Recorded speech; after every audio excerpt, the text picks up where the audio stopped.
Stiamo parlando di fantascienza.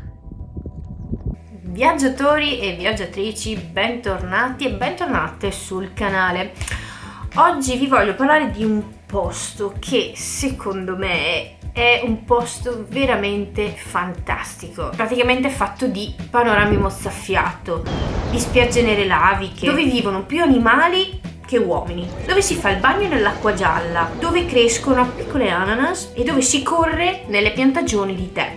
Se tutto questo ancora non vi dice niente, allora ve lo dico io dove vi porto oggi. Oggi vi porto nell'isola di São Miguel, che fa parte dell'arcipelago delle Azzorre, sperduto nell'Oceano Atlantico.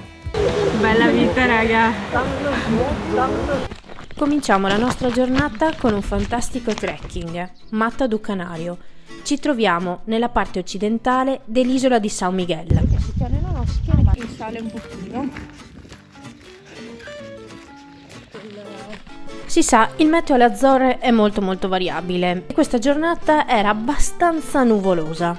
Ma non ci siamo affatto scoraggiate, perché queste nuvole basse davano questa atmosfera mistica al paesaggio.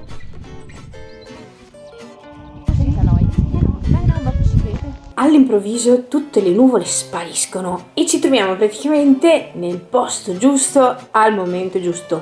Guardare per credere.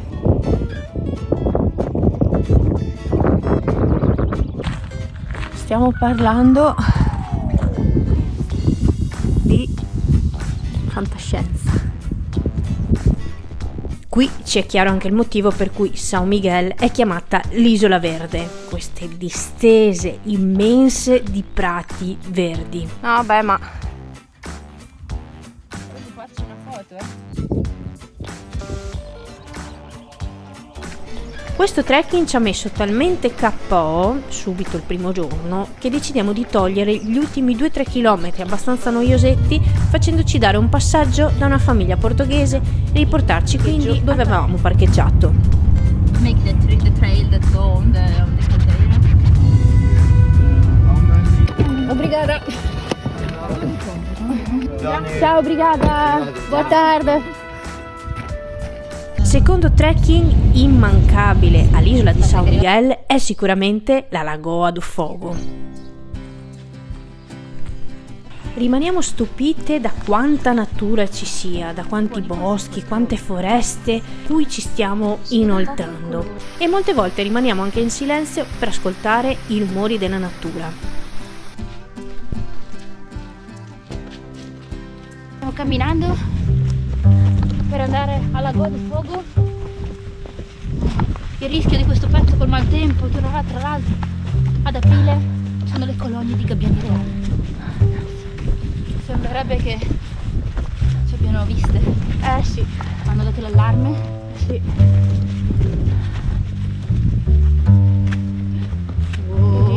No, aspetta. Oltre alla bufera. Veniamo quasi presi in pieno da un gabbiano, perché tra aprile e maggio è il loro periodo di nidificazione. Una volta arrivati in cima pensavamo di trovarci questo. Siamo arrivate a Lagoa del Fogo E invece questo è il paesaggio. Sì, lo guarderemo in foto. fradicie zuppe come non mai, ritorniamo quindi alla macchina per concederci il nostro meritato cibo. Che poi di questo cibo adesso vi devo anche un attimo raccontare come è stato Dal fatto. mondo al coperto, quindi tutto il rispetto. Beh, io credo che uno dei consigli che vi posso dare prima di fare la spesa è sicuramente guardare la cucina come è equipaggiata. Nel nostro caso non c'era un fornello. E noi avevamo preso il riso, quindi lo facciamo al microonde. Con tanta cura l'hanno preso. Pranzo di domani.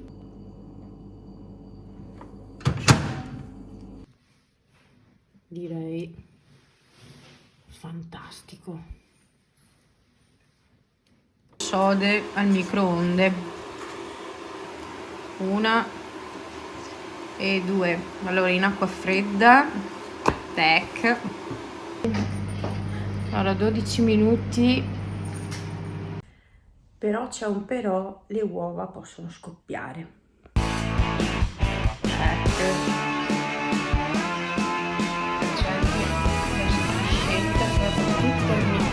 Riprendiamo la nostra macchinina, incontriamo tanti animali sulla strada, tanto che alle Azzorre ci sono più mucche che esseri umani, e ci dirigiamo verso Mosteiros, che da qui si dice che si possa osservare uno dei tramonti più belli di sempre, e sono contentate di vedere il mare in burrasca. Ehi, non è nera, guarda, ha tutti i colori. Arriva finalmente una delle più grandi gioie di sempre, le piscine termali. Qui ci troviamo a terra nostra.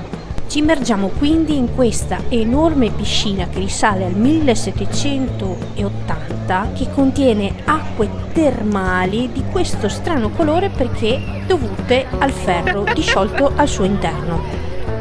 Ci concediamo poi una rilassante passeggiata nel suo giardino botanico. Fu costruito alla fine del XVIII, inizi XIX secolo. Questa giornata a sguazzare nell'acqua calda non c'è minimamente bastata, tanto che ci dirigiamo verso la Poça Dona Beija. Qui si possono trovare 5 piscine all'aperto con una temperatura che varia dai 27 ai 39 gradi. 39 gradi, si sta bene, ma fuori si muore. Bella vita, raga.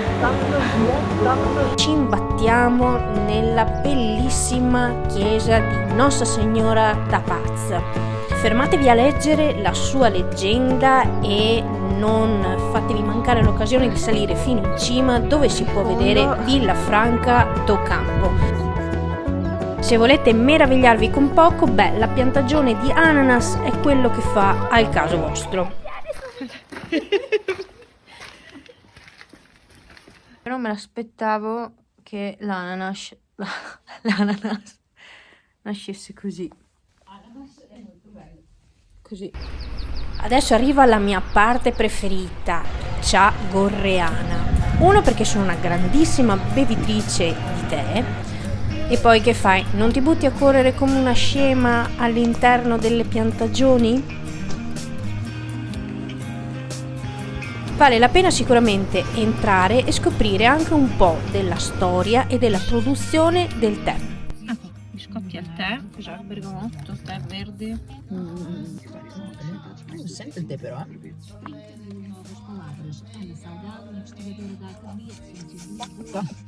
Stiamo lasciando. Arriva l'ultimo giorno a São Miguel e come ultima ricetta il porridge al microonde.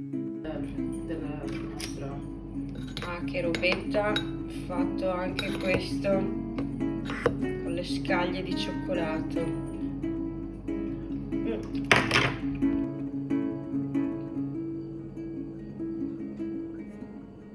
L'ultimo giorno lo passiamo nella zona di Furnas, famosa per le fumarole.